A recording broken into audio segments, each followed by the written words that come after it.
بسم الله الرحمن الرحیم. نن زمونږ د علم النحو 15 درس دی او د مرکب غیر مفید قسمونه شروع کړیو. ما تاسو ته ویلو چې مرکب مفید دی، یو مرکب غیر مفید. مرکب مفید کې خبره پوره وي ځکه ورته مرکب مفید وي، انسان ته فایده ملاویږي. مرکب غیر مفید کې فایده نه وي، یعنی بے فایدې وي. مطلب دا دی چې په عادي کې په مرکب غیر مفید کې خبره نیمګړې وي، ځکه دې ته مرکب غیر مفید وي. دا مې درته آسان تعریف وکړو، نور تعریف په کتاب کې لیکلی خو ما درته ډېر آسان تعریف وکړو، د ماشومانو غونته تعریف مې وکړو. بیا د مرکب غیر مفید دی کتاب کې د 3 قسمونه لیکلي، حالانکه د مرکب غیر مفید یو ورپس دی مرکب اضافي لیکلی، مرکب بنایی، مرکب منع صرف، مرکب صوتی، مرکب توصیفی، مرکب اشاری، تقریبا 6 جوړیږي داسې. او دی دلته کې صرف 3 لیکلي، نو موږ به د دې 3 تعریف کوو. دا نور په خپل ځای باندې راځي. مرکب غیر مفید کې اول موږ مرکب اضافي وي چې د یو اسم نسبت د بل اسم سره قائم شي، یعنی د یو اسم تعلق بل اسم سره جوړ شي. لکه غلام زیدین، د غلام تعلق هم د زید سره جوړ کو، نو چې د کم اسم تعلق جوړو هغه ته مضاف وي، د کم اسم سره چې تعلق جوړو هغه ته مضاف الیه وي. او د مضاف قواعد میں لیکلیو چې مضاف به همیشه په مضاف باندې به الف لام ناراضي، په مضاف باندې به تنوین ناراضي، په مضاف باندې به د تثنیه نون هم ناراضي، او په مضاف به د جمع نون هم ناراضي. دا 4 شرایط دا د مضاف. او د مضاف الیه صرف یو شرط دی چې همیشه به حالت جر کې وي، مجرور به وي، یعنی آخري حرف باندې به همیشه زیر وي. نو دا د مرکب اضافي. اوس وایو مرکب بنایی. مرکب بنایی څه ته وایي؟ نو مرکب بنایی داسې مرکب ته وایي، مرکب بنایی داسې مرکب ته وایي چې 2 اسمونه یو کړي وي، چې 2 اسمونه نه یو اسم جوړ کړی وي. مرکب بنایی داسې اسم ته وایي چې هغې کې 2 اسمونه نه یو اسم جوړ کړی وي، او په دوانو اسمونو کې نسبت اضافي یا نسبت اسنادي نه وي. نسبت په دوانو اسمونو کې چې دا کم 2 اسمونو نه موږ یو اسم جوړ کو کنه، نو په دغه دوانو اسمونو کې د اضافت یعنی مضاف مضاف الیه نه وي، او یا د نسبت اسنادي مطلب دا دی چې مسند او مسند الیه یعنی مبتدا او خبر هم نه وي. دا 2 خبرې پکې نه وي چې د کم 2 اسمونو نه موږ یو اسم جوړو، نو په دغه 2 اسمونو کې به یو خو به د مرکب اضافي نه وي، یعنی مضاف مضاف الیه به نه وي، او بل نسبت اسنادي به نه وي، یعنی مسند مسند الیه یعنی مبتدا او خبر به نه وي. چې دا کم 2 اسمونو نه موږ یو جوړو، دې کې شرط دا دی چې دا به مضاف مضاف الیه نه وي، او دویم شرط پکې دا دی چې مبتدا او خبر به نه وي. نو بیا به د هغې نه موږ یو اسم جوړو دا 2 نه. او د اول اسم د دویم اسم سره د ربط د پاره یو حرف هم وي. 2 اسمونه دي، په منځ کې پکې د ربط جوړولو یعنی د یو بل سره د تعلق قائمولو د پاره یو حرف وي، او د اول اسم د دویم اسم سره د ربط د پاره یو حرف هم وي. لکه د عشره، لکه 11، لکه د 11،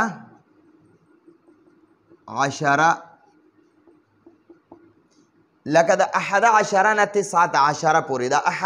11 د دوانو نه اوس یو اسم جوړ شوی، حالانکه دا 2 اسمونه دي. احدن ځان له اسم دی، عشرون ځان له اسم دی، د دې په منځ کې د دې ربط دپاره یو حرف هم وي. د دې نه واخله 11 11 ته وایي، 11 11 او 19 19 ته وایي، 19. لکه د 11 نه 19 پورې چې په اصل کې احدن و عشرون. احدن یو اسم شو، دا واو د ربط دپاره دی، عشرون بل اسم شو. نو ګوره 2 اسمونه دي او منځ کې د ربط دپاره یو حرف هم شته. دلته یې راته مخکې ویلي دي. او د اول اسم د دویم اسم سره د ربط دپاره یو حرف هم وي، هغه حرف دا واو دی. نو ګورئ یو احدون دی او یو دا عشرون دی، او په منځ کې پکې دا واو د ربط دپاره دی. او و 19 دا 9 یو حرف دی، عشرون بل حرف دی. یو دا 9 یو اسم دی، عشرون بل اسم دی، په منځ کې پکې دا واو د ربط دپاره دی. نو تا ته وایي چې په اصل کې احدون و عشرون او 19 وو، 29 वो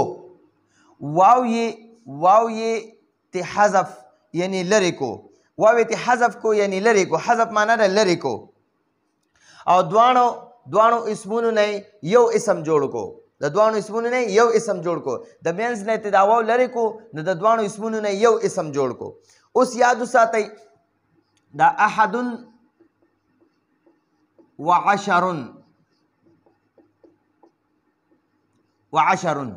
یو اسم دار یو اسم دار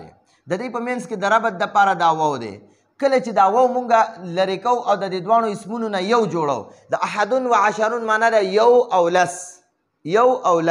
او مونږ په خپل پښتو کې کلم داسې نه وایو چې یو او لس دوه او لس درې او لس مونږ هغې ته وایو یولس دولس دیارلس څوارلس نو دا داسې دی 11 معنا ده یو او لس د دې نه به مونږ یولس څنګه جوړو نو د دې لپاره به ګوره د دې نه به دا واو مونږ حذف کو دا واو چې ته حذف کو دا واو ته لرې کو دا واو چې ته کله مونږ لرې کو نو دا واو به دوه تبدیلیانې راولي ځان نه مخکې اسم کیم او ځان نه وروستو اسم کیم دوه تبدیلیانې به راولي دا احدون باندې دو پیش تنوین نه نو د دې نه به دا تنوین ختم کي یو زبر به پې پرېږدي احده به شي او د عشرون دا دو پیش تنوین دی دنه به دام ختم کی دا واو به ځان چې یعنی دا واو چې ختمو نو دا به د مخکې وروستو حرفونو نه دا تنوین ختموي او صرف زبرونه به ورکوي نو 11 نه به څه جوړ شي 11 نو ګوره دی واو ته د مخکې حرف نم د مخکې اسم نه دا تنوین ختم کو او د دې وروستي اسم نه دا تنوین ختم کو نو دا واو هم ختم شو خو ځان نه مخکې وروستو اسم کم تبدیلیانې راوستې نو 11 شو یعنی اوس د 11 معنا شوه 11 دلته د 11 معنا ده یو او لس او دلته د 11 معنا شوه یولس ټیک شو جی ښه جی واو یې ته حذف یعنی لرې کړو دا واو هم ته لرې کو او دواړو اسمونو نه یو اسم جوړ کو نو دا 11 مخکې دوه اسمونه و احدون ځان له اسم و په منځ کې پکې واو د ربط دپاره و 10 ځان له اسم و چې واو هم ته لرې کو مخکې وروستو اسمونو کې اعرابي تبدیلي راوسته اوس د دې دواړو اسمونو نه یو اسم جوړ شو دا اوس یو اسم شو دا 11 دا یو اسم دی او 11 دا دوه اسمونه دي ځکه منځ کې پکې واو د حذف واو د ربط دپاره دی ښه جي بیا وایي د مرکب بنایي دواړو اسمونو باندې همیشه فتحه وي دا 11 نه دی په ده باندې به همیشه فتحه وي په دې احده باندې به فتحه وي په 10 په دې آخري را باندې به فتحه وي د احده په آخري دال به فتحه وي یعنی همیشه به پې فتحه وي او د 10 په آخري را باندې به همیشه فتحه وي دا به درته زه اوس ویم چې دا ولې وي د 12 نه علاوه 12 12 ته وایي 12 د 12 نه علاوه ځکه چې د 12 اوله حصه یعنی اسنا بدلیږي را بدلیږي ٹھیک شو جی دا اسنا بدلیږي را بدلیږي دا اصل کې دی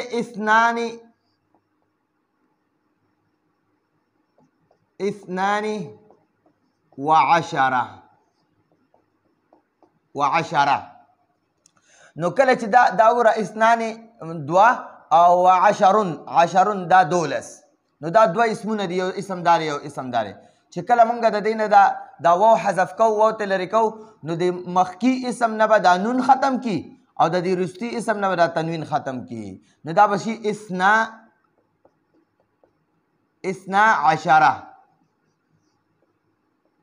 د 12 معنا ده 12 او دا اسنا کې دا اسنا نه ده اسنا د دا اعراب بدلیږي را بدلیږي دا به کله اسنا وي اسنا او کله به دا اسنی شي اسنی دا به کله اسنی شي دا اعراب د عامل د وجې نه د ده نه مخکې به یو داسې حرف لګي چې دا اسنا به اسنی کی نو د دغه وجې نه صرف دا یو 12 چې دی د دې دا اسنا بدلیږي را بدلیږي نور یو هم نه بدلیږي یو ځل بیا وګورئ مرکب بنایي څه ته وایي مرکب بنایي داسې مرکب ته وایي چې دوه اسمونه یو کړي وي دوه اسمونه نه یو اسم جوړ کړی وي او په دواړو اسمونو کې نسبت اضافي یعنی مضاف مضاف الیه او نسبت اسنادي یعنی مسند مستند الیه یعنی مبتدا او خبر نه وي او د اول اسم د دویم اسم سره د ربط دپاره یو حرف هم وي هغه وو وي لکه د 11 نه 19 پورې چې په اصل کې 11 و و 19 و واوی ته حذف یعنی لرې کو حذف معنا ده لرې کو او دواړو اسمونو نه یو اسم جوړ کو د مرکب بینایی دواړو اسمونو باندې همیشه فتحه وي د 12 نه علاوه 12 کې دا اسنا نه دی دا بدلیږي را بدله کله اسنا وي کله اسنی شي او دا 10 هم په خپل ځای وي ځکه چې د 12 اوله حصه د اسنا دی بدلیږي را بدلیږي ښه جي اصل کې 21 اوس دې ځای کې لږ ځان پوهه که انشاءالله اوس په تاسو برابر پوه شئ جي 21 د دې 21 نه دا واو مونږ لرې کوو نو دا 21 به دا واو به ځان د بدلېدو د وجې نه د مخکې وروستي اسمونو کې تبدیلیانې راولي نو دا به شي 11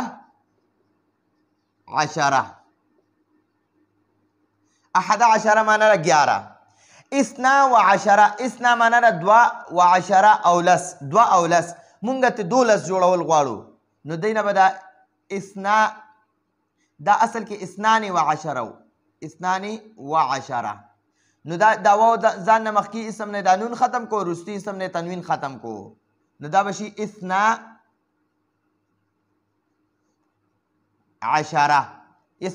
مطلب ده 12 دا 23 دی نو دا واو به ځان نه مخکې اسم نه تنوین ختم کی او د وروستي اسم نه به تنوین ختم کی نو دا به شي 13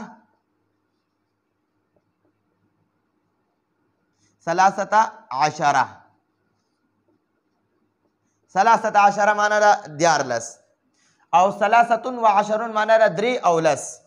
دلته دی د 24 معنا ده 4 اولس مونږ ته 14 جوړول غواړو نو دا واو به حذف کوو نو دا واو به ځان نه مخکې وروستي اسمونو نه تنوین ختموي نو دا به شي 14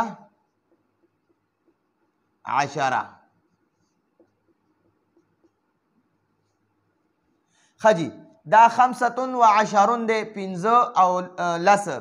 اولس مونږ ته 15 جوړول غواړو نو دا واو به حذف کوو مخکې وروستي اسمونو نه به تنوین ختموي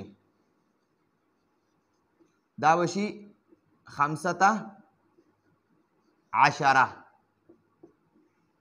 ها 19 دی یعنی 14 مونږ ته 14 جوړول غواړو دا واو به حذف کیږي نو مخکې وروستي اسمونو کې به تبدیلي راولي دا اعراب به ختموي تنوین به د آخري حرف نه ختموي نو دا به شي 16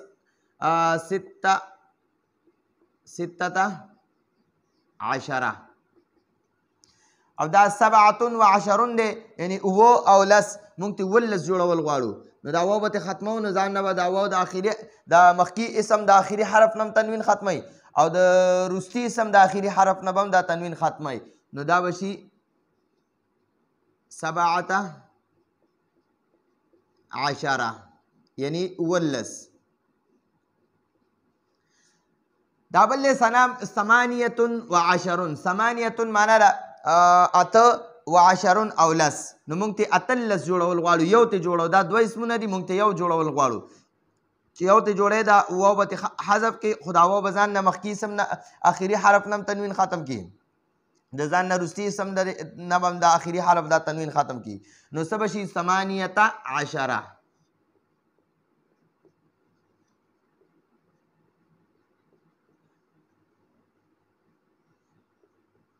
18 او هغه 19 دی نو دا به دا 19 معنا دا ده 9 اولس نو مونږ ته 19 جوړول غواړو نو دا واو به د ځان نه مخکې اسم آخري حرف نه تنوین ختم کی وروستي اسم آخري حرف نه تنوین ختم کی نو دا به شي 19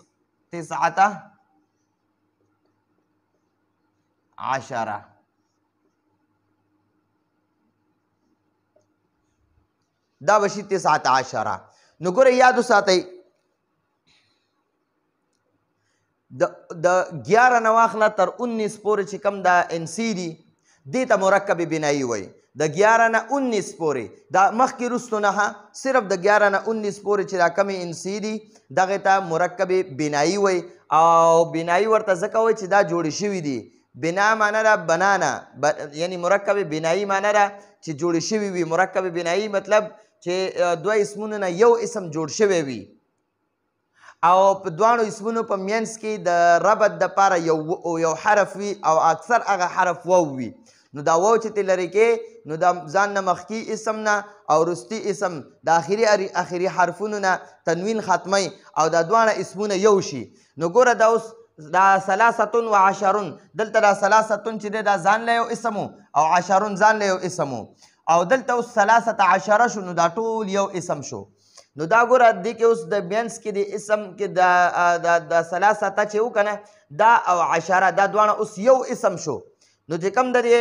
اول د 13 دا 13 د اخري حرف وکنه دلته اوس دا په مینس کې راغی نو په مینس کې اعراب نه جاری کیږي او 10 د اخري حرف وګوره په د باندې فتحه ده. نو دا 13 دا ټول اوس یو اسم شو. بره مخکې و 13 دا دوه اسمونه خو 13 اوس دا دواړه اوس یو اسم شو. نو دا ټولو نه مونږ یو اسم جوړ کو او د دې باندې په دواړو طرفونو ته د 13 په دې به همیشه باندې به فتحه وي دې باندې بل څه نشي راتلی. ټیک شو جي. نو دا زمونږ د نن ورځې درس و. راتلونکي درس پورې اجازت غواړو. هذا هو المرام والله اعلم بحقیقت الکلام.